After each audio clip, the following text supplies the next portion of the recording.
আসসালামু আলাইকুম। নতুন একটা আমি রেসিপি নিয়ে চলে এলাম আপনাদের মাঝে। ইলিশ মাছ বোনা করব। তেল দিয়ে দিলাম, পেঁয়াজ বোনা করে ফেলাইতেছি, ময় মশলা দিয়ে টমাটো দিয়া সব কিছু রেডি করে ফেলাইছি। তারপরে আলু দিয়ে দিয়েছি। এর ফাঁকে যদি ছোটো ভাই হিসাবে রেসিপি দেখে ভালো লাগে তো সাবস্ক্রাইব করবেন, কমেন্ট করবেন।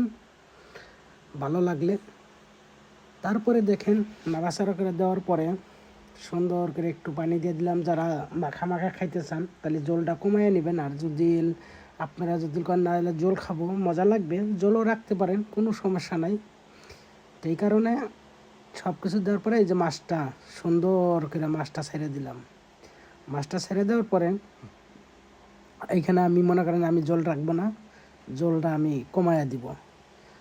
জল সুন্দর করে জাল ফেলাইয়া তারপরে মনে করেন যে মাছ সব কিছু দেওয়া হয়ে গেছে। দেখেন এই যে রেসিপি ইনশাল্লাহ তৈরি হয়ে গেল।